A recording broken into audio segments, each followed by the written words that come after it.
Man is a creature that's got to believe. That was the statement of social critic Alan Tate, who observed that truth long ago. In other words, people are religious by nature. The need for religion, for an all-encompassing view of God and the world that shapes our dealings with others and serves as the main catalyst for all our actions, is what drives all humans at the end of the day. Because the heartfelt need for religion is intended to push us closer to God, religion, by its very nature, is intended to focus our attention on the Creator of all things, Jesus Christ. But when the God-centered religion of Christianity is rejected, something must inevitably take its place.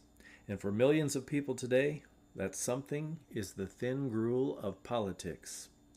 With the rejection of the Bible, politics has become something of a religion or pseudo-religion for a growing number of Americans.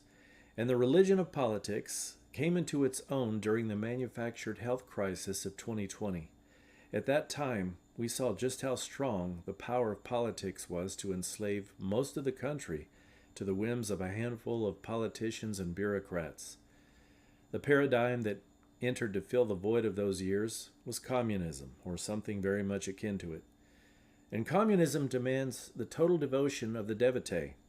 Much like a religious cult, communism presents itself as a form of personal salvation as much as an economic or political system.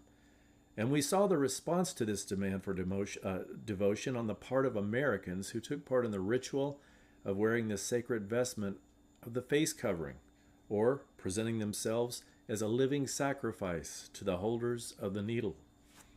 The end result of that worldwide expression of religious worship was the establishment of an autocratic government in every country that now commands the allegiance of their citizens in much the same way than the medieval Catholic Church used to. One can only wonder when the next demand for worship will be made from this worldwide religious authority, and what will be the catalyst for it. As if to underscore this point, in the Soviet Union, as well as in communist China under Mao, every aspect of life was politicized. There was even a separate category under Soviet law known as political crimes, which had its own system of judicial punishment for political wrongthink, and which meant holding to a non-state sanctioned opinion would be punished. One suspects that we're heading closer to a resurrection of that institution. Another sign that politics is the religion of the age is the fact that politicians are constantly promoted or shoved in our faces by the news media.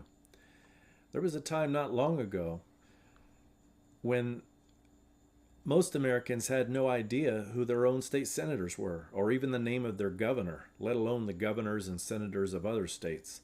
But now, politicians have become celebrities, and everyone knows the name of multiple politicians who are noteworthy only because they're talked about in the media.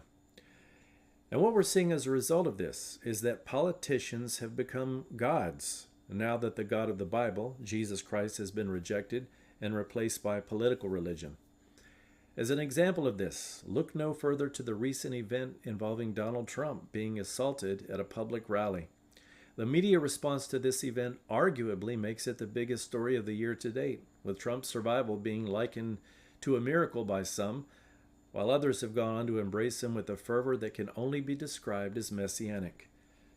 And what was Trump's immediate response to the violence that he allegedly suffered?